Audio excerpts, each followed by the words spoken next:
সম্মানিত ভাইরা, আজকের প্রোগ্রামে আসতে পেরে বসতে পেরে আপনারা খুশি না বেজার? কারা কারা বেজার দুই হাত তুলে দেখান তো দেখি। যাক, একজন ভাই পাওয়া গেছে। আপনি বেজার হয়েছেন না?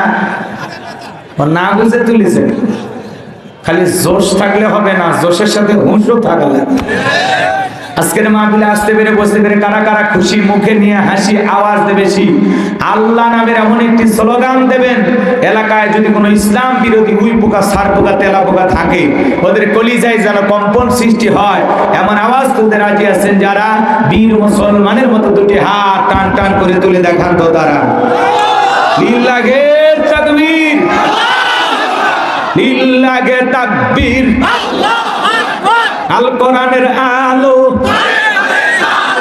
আল হাদিসের আলো, দুনিয়ার মুসলিম। আমার নেতা তোমার নেতা, আমার নেতা তোমার নেতা। লিল্লাহে তাকবীর। আল কোরআনের আলো, আল হাদিসের আলো, দুর্নীতির আলো। হাতটা নাড়া দেন তো। মাশাআল্লাহ, মারহাবা। আস্তে কারো নাকে জানো না লাগে, হাত নামান। অনেকে ঝোঁকে তালে বলে ফেলেছেন দুর্নীতির আলো ঘরে ঘরে জ্বালবে। বাংলাদেশে দুর্নীতি দমন কমিশন আছে না নাই? এরপরে দুর্নীতি কমেছে নাকি ডিজিটাল কায়দায় বেড়েই চলেছে? দিন যত বাড়াচ্ছে দুর্নীতির পাল্লা তত ভারী হচ্ছে। কথা বলেন ঠিক কি না?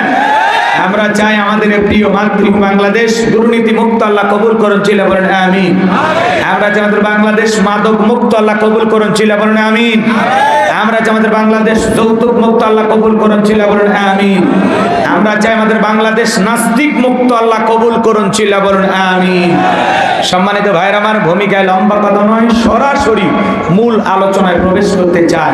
তারপরে দুই একটি কথা না বললেই নয়। আমরা যত জায়গায় কোরআনের কথা বলতে যাই, বলে হুজুর সাবধানে আলোচনা করবেন, ভুলে যাবেন না এলাকা কার। ওদের কথার সাইজ শুনে মনে হয় এলাকা ওদের বাবা। আছে না নয়? আওয়াজ দিলে পুরুষের মতো দিবেন। আমি করবো আওয়াজ, আপনারা দিবেন আওয়াজ, জবাব দিবেন ঠিক ঠিক। আলোচনা হবে কমপ্লিট। শ্রোতাদের স্পিরিটে বাড়ি, বক্তার হিট। আলোচনা হবে জায়গা মতো ফিট। কিছু আজ প্যান্ডেলে, কিছু আজ অ্যাঙ্গেলে। জ্ঞানী লোকের জন্য ইশারায় যথেষ্ট। কথা বলেন ঠিক কি না? অনেক জায়গায় আমরা আলোচনা করতে গেলে বলে হুজুর ওয়াজ যা করবেন করবেন, খবরদার রাজনীতির কোন আলোচনা করবেন না। আছে না না? আচ্ছা আপনারাই বলেন তো, আমার বাড়ি কোন জেলা? গাইবান্ধা। গরিব এলাকায় বাড়ি, দেখ আমার জেলার নামটা নিতে আপনাদের কষ্ট হচ্ছে। একটু জোরে বলেন আমার বাড়ি কোথায়? গাইবান্ধায়। বিশ্বাস করেন আমি গাইবান্ধা থেকে আপনাদের নাটোরে এসেছি শুধুমাত্র কোরআনের কথা বলার আশায়, এছাড়া আমার আর অন্য কোনো উদ্দেশ্য নাই। কথা বলেন ঠিক কিনা? আর গাইবান্ধা থেকে নাটোরে রাজনীতির কথা বলে আমার কোনো লাভ আছে? আগামী নির্বাচনে এলাকার মহিলা মেম্বার পদে দাঁড়ানোর কোনো চান্স আছে? তাহলে আমি কেন এখানে রাজনীতি করব? যদি করাই লাগে নিজের জেলা গাইবান্ধাই করবো। কথা বলেন ঠিক কিনা? এজন্য আপনার টেনশন মুক্ত থাকবেন। আমি আপনাদের কথার সাথে একমত। আমি বাংলাদেশের রাজনীতিক কোনো দলের বক্তা না, আমি রাজনীতিক কোনো বক্তব্য দেব না। I will not any political word because I am not a leader of any political party. কারণ এখানে সব দলের লোক আছে। আছে না নাই? এখানে বসে আছেন আওয়ামী লীগ, বিএনপি, জাতীয় পার্টি, জামাত ইসলাম, জাসদ, বাসদ, চরমান, আরশুদ, জানবিকে, ফুরফুরা, হাটাজার ওলামা নিজামাত, তাবলীগ, পাবলিক, ওলামা লীগ, গণতন্ত্র, গণফোরাম, সুসমাজ, বিকল্পধারা, এলজিবি, বিডিএম, নাগরিক শক্তি, ভিপিএল সোসাইটি, 4 দল, 14 দল, 8 দল, 19 দল, 20 দল, এবং বিএনএ, বাংলাদেশ কংগ্রেস পর্যন্তই থাক। আবার ভিপি নূরের আছে গণ অধিকার পরিষদ। তৈমুর চাচা খুলেছিল তৃণমূল বিএনপি। চাচা এখন কান্দে, চাচার হাতে মূল্যে ধরায় দিছে। কথা কোন ঠিক না? এত দলীয় লোক যেখানে, আমি কি বোকা দলীয় আলোচনা করব? এই দিক থেকে যদি একটা দলের লোক গুতা মারে, ওই দিক থেকে আর একটা দলের লোক থানায় টেলিফোন করে, আমি হুজুরের অবস্থা ভালো না খারাপ? অতএব আজকের মাহফিলে বাংলাদেশের রাজনীতি নিয়ে কোন আলোচনা করা হবে? বলেন, বাংলাদেশের রাজনীতি নিয়ে কোন আলোচনা করা হবে না। তবে হ্যাঁ, আমি যদি কোনো রাজনৈতিক বক্তব্য দেই, এই পৃথিবীর শ্রেষ্ঠ রাজনীতিবিদ, শ্রেষ্ঠ রাষ্ট্রনায়ক, শ্রেষ্ঠ রাষ্ট্রপতি, শ্রেষ্ঠ সেনাপতি, শ্রেষ্ঠ বৈজ্ঞানিক, শ্রেষ্ঠ দার্শনিক, শ্রেষ্ঠ বাবা, শ্রেষ্ঠ নানা, শ্রেষ্ঠ স্বামী, শ্রেষ্ঠ আদর্শ, শ্রেষ্ঠ মহামানব রহমাতুল আলামিনের মদিনার আদর্শের রাজনীতির কথা বলবো। আমি যদি কোন রাজনৈতিক বক্তব্য দেই, খলিফাতুল মুসলিমিন আমিরুল মুমিনিন হযরত ওমর ফারুকের আদর্শের রাজনীতির কথা বলবো। সেই ওমর ফারুক আল্লাহর জমিনে আল্লাহর আইনকে প্রতিষ্ঠিত করতে ছেলেকে পর্যন্ত ছাড় দেয় নাই, কথা বলেন ঠিক কিনা? সেই মদিনাওয়ালার আদর্শের রাজনীতির কথা শোনার পর আপনার যেন আবার চুলকে নিয়ে আরম্ভ না হয়, কারণ কোরআন হাদিসের হক কথা সবার পেটে হজম হয়।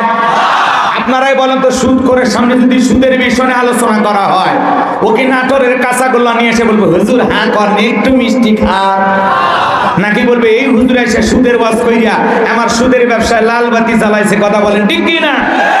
যারা ঘুষ খায়, দুর্নীতি করে, হারাম খায় বুড়ি মানুষে 26 মাসের গর্ভবতী, ওদের সামনে ঘুষের আলোচনা করলে খুশি না বেজা? যারা বেনামাজি নামাজ পড়ে না, আসার খাইয়া বইরাও আল্লাহ সিজদা দেয় না, ওদের সামনে নামাজের ওয়াজ করলে খুশি না বেজা? যে সমস্ত মা বোনেরা বোরকা পরে না, পর্দা করে না, বুকে ওড়না পর্যন্ত নেয় না, জিন্সের প্যান্ট গেঞ্জি পরে রাস্তা দিয়ে হাঁটে যায়, পিছন দিক দিয়ে তাকালে মনে দুটো সুপারি গাছ দাঁড়িয়ে আছে, এরকম বেহায়া বেপরদা নারীর সামনে পর্দার আলোচনা করলে খুশি না বেজা? এক কথায় ওয়াজ যদি কারো বিপক্ষে চলে যায়, কিয়ামত পর্যন্ত সে বক্তার উপরে খুশি হবে না, কথা বলে ঠিক কি না? এই জন্য পরিষ্কার ভাবে একটি কথা বলে দিতে চাই, আজকের আলোচনার সভাপতি স্যারের মতো হবে না, প্রধান অতিথির মতো হবে না, মাহফিল কমিটির মতো হবে না, বক্তার মতো হবে না, শ্রোতাদের মতো হবে না। আল্লাহর কোরআন যা বলবে, গোলাম রব্বানি তাই বলবে, এতে কে খুশি কে বেজার ওইটা দেখার টাইম নাই, কথা বলেন ঠিক কি না? যুগে যুগে নবী রাসূলেরা দাওয়াতি কাজ করেছেন, তাদের দাওয়াতি কাজেও কাফের বেঈমানরা বাধার প্রাচীর তৈরি করে দিয়েছিলেন। এরপরে আল্লাহর পয়গম্বররা শত বাধার প্রাচীরকে ভেঙে আল্লাহর জমিনে আল্লাহর পথে মানুষকে দাওয়াত দিয়েছেন, কথা বলেন ঠিক কি না? আপনার আমার প্রিয় নবী কালিমার দাওয়াতি দিকে কোরআনের প্রচার করতে গিয়ে মার খেয়েছেন, রক্ত দিয়েছেন, দান্তার মোবারক শহীদ হয়ে গেছেন, লোহার টুপি মাথার ভিতর ঢুকে গেছেন, সাহাবায়ে کرام টিমকে প্রতিষ্ঠিত করতে গিয়ে মার খেয়েছেন, রক্ত দিয়েছেন, জীবন দিয়েছেন। ও বাংলার মুসলমান, 1971 সালে এদেশের মাটির জন্য, এদেশের স্বাধীনতার জন্য আপনার আমার পূর্বপুরুষেরা যদি রক্ত দিতে পারেন, জীবন দিতে পারেন, প্রয়োজন যদি হয় আল্লাহর জমিনে আল্লাহর দ্বীনকে প্রতিষ্ঠিত করতে গিয়ে, কোরআনের সমাজ কায়েম করতে গিয়ে নবীদের মতো, সাহাবায়ে کرامদের মতো বুকের তাজা রক্ত দিতে হয়, কারা কারা দিতে রাজি? দুই হাত তুলে আল্লাহকে দেখা।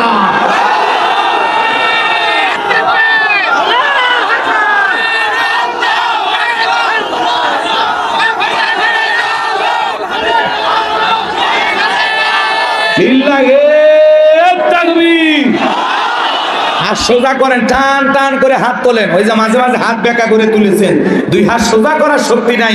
আপনি পুরুষ মানুষ, দুধ ডিম ভিটামিন ক্যালসিয়াম মাঝে মাঝে কিনে খাবেন, একেবারে দুর্বল হলে চলতে পারবেন। হাত সোজা করেন, সোজা করেন।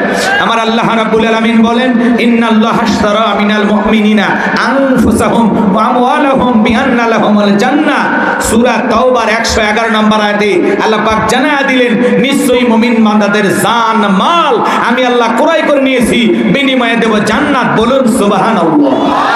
তাহলে বলেন তো বাজান, আপনার আমার জীবনের মালিক কে? এ নাটোরের যুবকেরা ভালো করে বলো তো, এই জীবনের মালিক কে? প্রেম করবা, লাল ফুলের পার্কে যা ডায়লগ দিবা, এ জীবন তোমার, তুমি শুধু আমার। ওরে হাইব্রিড যুবক, এই জীবনের মালিক কে? আপনার আমার সম্পদের মালিক কে? আল্লাহর দেয়া জীবন, আল্লাহর দেয়া সম্পদ আল্লাহর পথে খরচ করতে রাজি আছেন তো মুসলমান? রাজি আছেন তো ইনশাআল্লাহ? রাজি আছেন তো ইনশাআল্লাহ? বাম হাত নামান, শুধু ডান হাত তুলে রাখেন। আল্লাহ রাব্বুল আলামিন বলেন, ইল্লা সাহাবাল ইয়ামিন ফি জান্নাতি ইয়াতাসাআলুন। ডানপন্থী যারা জান্নাতের বাগানে থাকবে তারা, ডানপন্থী যারা আল্লাহর প্রিয় তারা। বলুন সুবহানাল্লাহ। কোনো কথা হবে না। কিছুক্ষণ আগেই বলেন হুজুর জীবন দিতে রাজি, রক্ত দিতে রাজি। আপাতত জীবন রক্ত দুনিয়ার কোনটাই দেয়া লাগবে না। ডান হাতটা পকেটের ভিতর ঢুকে দিয়া যে যা পারেন যতটুকু পারেন প্রাণ ভরে এই মাহফিলের জন্য দান করবেন। সবাই পকেটে হাত দেন, আমিও দিচ্ছি, দেন। সবাই পকেটে হাত দেন, নিজের পকেটে হাত দেন, অন্য কারো পকেটে হাত দিয়ে পকেট মেরে বলে মার খেন না। সবাই পকেটে হাত দেন। ছেলে পেলে যারা আছো, স্বেচ্ছাসেবকের দায়িত্ব যাদেরকে দেওয়া হয়েছে, ছেলে পেলে ব্যাগ নিয়ে, রুমাল নিয়ে, চাদর নিয়ে, যার কাছে যা আছে তাই নিয়ে মাঠে নামো, খেলা হবে, খেলা হবে। ছেলে পেলে আপনাদের মাঝে সবাই দেন, সবাই পকেটে হাত দেন, সবাই পকেটে হাত দেন। আল্লাহ সবাইকে দান করার তৌফিক দান করুন, জোরে বলেন আমিন। সবাই পকেটে হাত দেন, আমিও দিলাম আপনারাও দেন। আল্লাহ সবাইকে দেওয়ার তৌফিক দান করুন, জোরে বলেন আমিন। পকেটে হাত দেওয়া 10, 20, 50, 200, 100, 500, 2000, 5000, 10,000, 1 লাখ, 2 লাখ, যে যা পারেন আল্লাহর হস্তে পকেটে হাত দিয়া প্রাণ ভরে টাকা বের করে দেন। খবরদার কেউ যেন বিড়ি ম্যাচ দিন না।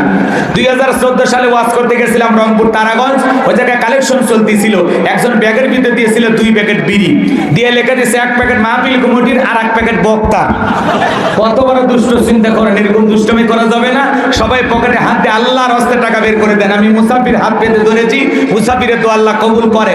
আপনারা সবাই প্রাণ ভরে এই কবরস্থানে উন্নতি করবে মাহফিল, হ্যাঁ সবাই একটু সহযোগিতার হাত বাড়াবেন। আল্লাহ সবাইকে দান করা তৌফিক দান করো, জোরে বলেন আমিন।